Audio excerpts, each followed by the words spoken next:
Welcome back once again दोस्तों, विधान law classes में आप सभी का स्वागत है। तो आपका जो एमपी पीएससी का एडीपीयू का एग्ज़ाम होने वाला है कुछ दिनों में, उसके लिए जो आपका ई कॉमर्स है और ई गवर्नेंस है उसकी भी अपन क्लासेस लेंगे। तो सबसे पहले हम देखते हैं ई गवर्नेंस।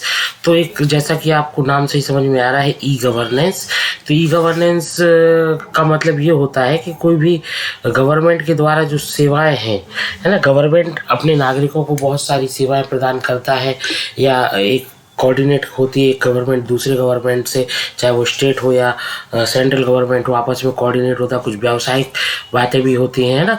तो उन सब का जो आदान प्रदान है सूचनाओं का, वो इलेक्ट्रॉनिक माध्यम से किया जाए। तो किसी भी, जैसे चाहे आपका ई गवर्नेंस हो या ई कॉमर्स हो, सब में ई का मतलब क्या होता है? इलेक्ट्रॉनिक। सबसे पहले याद रखिएगा, ई का मतलब क्या होता है? इलेक्ट्रॉनिक। तो इलेक्ट्रॉनिक माध्यम से सेवाओं का आदान प्रदान, कि कौन सी सेवाओं का? शासकीय सेवाओं का आदान प्रदान कहलाता है इलेक्ट्रॉनिक गवर्नेंस। या इसको और सरल शब्दों में हम सब समझें कि किसी देश के नागरिकों को, जैसे कोई देश के सिटीजन है, नागरिक हैं, उनको सरकारी सूचनाएं, है ना, सेवाएं और सूचनाएं, किसी देश के नागरिकों को सूचनाएं और सेवाएं इलेक्ट्रॉनिक माध्यम से प्रदान करना। सूचना प्लस सेवा, इंफॉर्मेशन प्लस सर्विस जो है, इंफॉर्मेशन प्लस सर्विस जो है इलेक्ट्रॉनिक माध्यम से प्रदान करना ही ई गवर्नेंस कहलाता है। और ई में अर्थ है आपका इलेक्ट्रॉनिक। ई का मतलब क्या है? इलेक्ट्रॉनिक। किसी भी ई गवर्नेंस हो चाहे ई कॉमर्स हो, सब में ई का मतलब इलेक्ट्रॉनिक होगा। तो जैसे हमने देखा कि भाई ये ई गवर्नेंस की ज़रूरत क्यों पड़ी, तो जो आपके पुराना जो सरकार का काम करने का तरीका था उसमें बहुत ज़्यादा जटिलताएं थी, इसीलिए ई गवर्नेंस जैसी उन्नत टेक्नोलॉजीज़ का जो है वो उदय हुआ। और ज़रूरत भी थी कि भाई सरकारी कामकाज को, सरकारी समय को कैसे बचाया जाए या कम किया जाए, और जो उपयोग होने वाला जो वित्त है उसको कैसे कम किया जाए, जो सरकारी कामकाज में उपयोग होने वाला पैसा है उसको कैसे कम किया जाए। और नागरिक जो है वो सरकार से ज़्यादा अपेक्षाएं रख रहा है, पारदर्शी अपेक्षाएं रखता है कि भाई कि पारदर्शी कार्य हो किसी भी प्रकार का। फॉर एग्जांपल मैं लेता हूँ कि जो टेंडर होता था, पहले टेंडर व्यवस्था होती थी वो ऑफलाइन होती थी, जिसमें कि पारदर्शिता की कमी होने का हमेशा नागरिकों को अंदेशा रहता था। पर जब ये व्यवस्था को कन्वर्ट किया गया ई टेंडर पोर्टल या इलेक्ट्रॉनिक माध्यम से, ई टेंडर पोर्टल से होता है भी टेंडर का काम, तो ई टेंडर पोर्टल से जब इसको अपडेटेड किया गया तो यहाँ पर जो भ्रष्टाचार या फिर सरकार के कामकाज पे नागरिकों को भरोसा होना और सरकार का समय बचना स्वाभाविक है। अब इसमें हम कुछ प्रश्न बनते हैं ई गवर्नेंस से।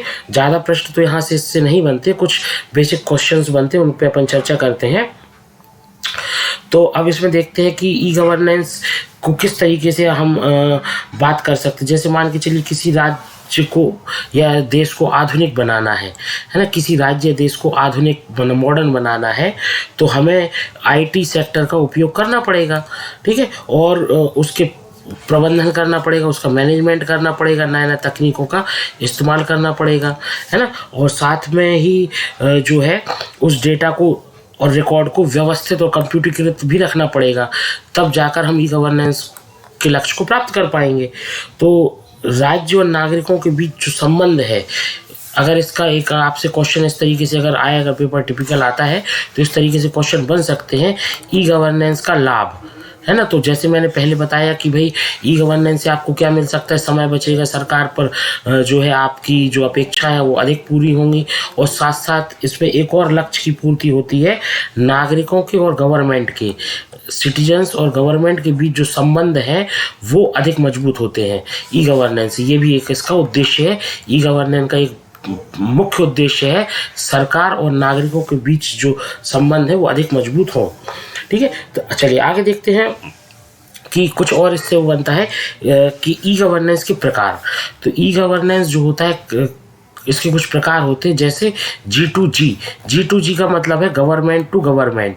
जैसे भारत में जो शासन व्यवस्था है वो उसके लिए अलग अलग सरकारों का गठन किया जाता है, जैसे कि स्टेट के लिए स्टेट गवर्नमेंट होती है ना, राज्य सरकार होती है, राज्य सरकार होती है, केंद्र में केंद्र सरकार होती है, और फिर जो लोकल बॉडीज़ होती हैं, नगरीय निकाय होते हैं, वहाँ पर भी कुछ सरकारी तंत्र और चुने हुए लोग वहाँ पहुँचते हैं, और वहाँ पे भी प्रशासन जो चलता है। अब ये इन दोनों आपस में जब ये कम्युनिकेट करते हैं, सेवाओं का आदान प्रदान करते हैं, कौन? शासकीय विभाग, है ना। जब शासकीय विभाग जो है आपस में, या दो सरकारें या शासकीय विभाग आपस में क्या करते हैं? सूचनाओं का या सेवाओं का आदान प्रदान करते हैं, तो उसको हम बोलते हैं G2G। G2G का मतलब है गवर्नमेंट टू गवर्नमेंट। तो ये प्रश्न आता है कि यदि इसमें प्रश्न किस प्रकार से बनता है? यदि केंद्र सरकार द्वारा राज्य सरकार के संबंध में कोई किसी प्रकार का निर्देशिका जारी हुए हैं, तो वो किसके लिए आएगा? राज्य सरकार के पास आएगा। तो ये क्या होगा? केंद्र और राज्य के बीच में क्या हुआ? आपस में कम्युनिकेट हुआ। और जब इसमें हेल्प हम लेंगे किसकी? इलेक्ट्रॉनिक जो डिवाइसेस हैं या इलेक्ट्रॉनिक का उपयोग करेंगे, तो इसमें ये कहलाएगा क्या? Electronic communication. और जब केंद्र और राज्य दो सरकारें आपस में गवर्नेंस को इस तरीके से कम्युनिकेट करेंगी, आपस में चलाएंगी, तो ये प्रकार कौन सा कहलाएगा? G2G, government to government. मतलब ऐसा ई गवर्नेंस का प्रकार जिसमें दो प्रकार की जो सरकारें हैं, चाहे वो सेंट्रल हो, स्टेट हो, या लोकल बॉडीज हो, उनकी जो शासकीय विभाग हैं वो आपस में कम्युनिकेट करेंगे, तो वो कहलाएगा G2G टाइप का ई गवर्नेंस। इसके बाद अगला जो होता है वो होता है G2C। G का मतलब यहाँ पे क्या? गवर्नमेंट, और C का मतलब सिटीजन मतलब नागरिक।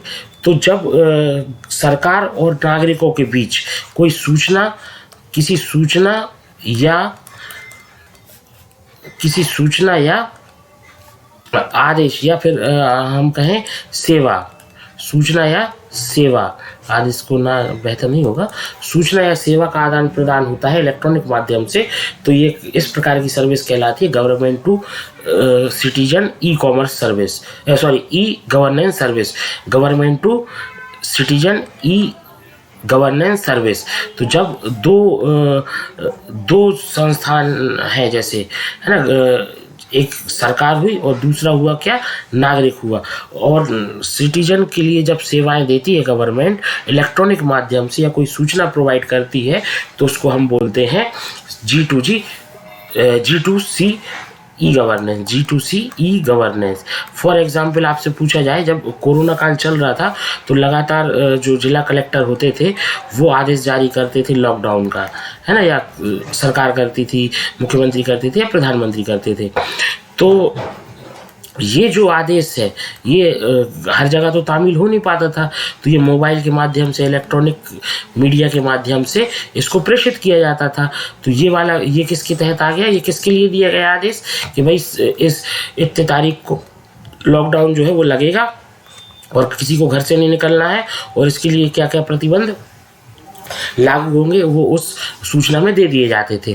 तो ये किस प्रकार की सूचना हुई? गवर्नमेंट ने किसको दी? सिटीजन को दी। तो ये हो गई G2G ई गवर्नेंस सर्विस। फिर इसके बाद आता है G2B सर्विस। G का मतलब गवर्नमेंट और B का मतलब business.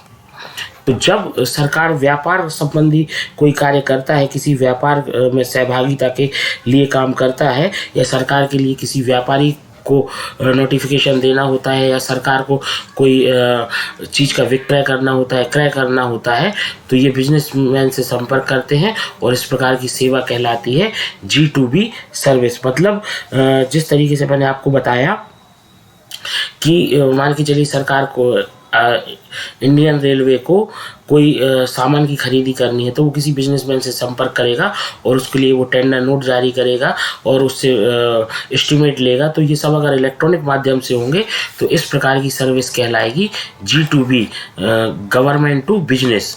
Government to full form याद रखिएगा, गवर्नमेंट टू बिजनेस। इस प्रकार का जो ई गवर्नेंस होगा वो क्या कहलाएगा? गवर्नमेंट टू बिजनेस कहलाएगा। फिर एक अंतिम होता है G2E। G2E government to employ, government to employ, employ मतलब जो उसके नौकर होंगे या जो उसके गवर्नमेंट में सिस्टम में काम करने वाले नौकरी करने वाले लोग होंगे, वो गवर्नमेंट टू एम्प्लॉय। तो इसमें क्या होता है, जैसे मान के चलिए आज के समय में आप देखते हैं कि ट्रांसफ़र ऑर्डर आया, जैसे स्कूल शिक्षा विभाग का भी ट्रांसफ़र ऑर्डर आए तो उन्होंने ऑनलाइन दिए, है ना, या कोई भी लेटर आया तो ऑनलाइन दिया, तो वो क्या कहलाएगा, गवर्नमेंट टू एम्प्लॉय। वो अपने गवर्नमेंट जो है वो नागरिकों को नहीं दे रही, वो किसको दे रही है, अपने एम्प्लॉय को सूचना दे रही है या सर्विस दे रही है। गवर्नमेंट क्या कर रही है, अपने एम्प्लॉय को सूचना या सर्विस दे रही है। आपसे एग्जाम में आ जाए कि किसी शासकीय सेवक द्वारा या शिक्षक द्वारा या किसी शासकीय सेवक द्वारा अपना वेतन पर्ची या जिसको बोलते हैं पे स्लिप, वेतन पर्ची को उसके विभाग की वेबसाइट के द्वारा डाउनलोड किया जाता है, तो इसमें किस प्रकार की सर्विस प्रोवाइड की गई है, तो ये है G2E, मतलब गवर्नमेंट ने किसको सर्विस दी है, एम्प्लॉय को सर्विस दी है, सेवा दी है, तो वो क्या है, G2E टाइप की ई गवर्नेंस सर्विस है। तो इसमें एक कुछ और चीज़ें आती हैं, वो उनके बारे में बताता हूँ। ये तो हो गए आपके टाइप। अब इसमें देखते हैं कि कुछ ऐसी सर्विस जो चल रही है, जैसे कि आपका अलग अलग डिपार्टमेंट के द्वारा सर्विस चलाई जा रही है, जैसे ई कोर्ट, ये आपको पढ़ना जरूरी रहेगा, क्योंकि ई कोर्ट जो है वो क्या है, ई कोर्ट क्या है कि जैसे कोरोना काल में वीडियो कॉन्फ्रेंसिंग के माध्यम से या इलेक्ट्रॉनिक मीडिया के माध्यम से कोर्ट का संचालन हुआ, या कोर्ट के जो आदेश है वो इलेक्ट्रॉनिक ही आपको पता चल रहे हैं, है ना। जैसे आप जबलपुर हाई कोर्ट की वेबसाइट पे ओपन करेंगे तो सारा कोर्ट का स्टेटस ये सब कुछ आपको वहाँ पे मिल जाता है ना, केस नंबर डालने के साथ ही। तो न्याय विभाग और विधि विभाग, न्याय विभाग जो है विधि और न्याय मंत्रालय का, उसने ई कोर्ट का संचालन किया, और इसका उद्देश्य क्या था ई कोर्ट के संचालन का, कि भाई जो हमारे नागरिक हैं उनको अधिक न्यायिक और पारदर्शी जो है सुविधाएं प्राप्त हो सकें सूचना और प्रौद्योगिकी के इस्तेमाल से, ठीक है। न्यायिक सेवाओं को प्रदान करना, उचित न्यायिक सेवाओं को और सरल न्यायिक सेवाओं को ई कोर्ट के माध्यम से प्रदान करना, इसका विभाग है न्याय विभाग, विधि और न्याय मंत्रालय द्वारा। इसके बाद आता है ई डिस्ट्रिक्ट। आपने देखा होगा कि ई डिस्ट्रिक्ट पोर्टल बना दिए गए हैं हर जिले में।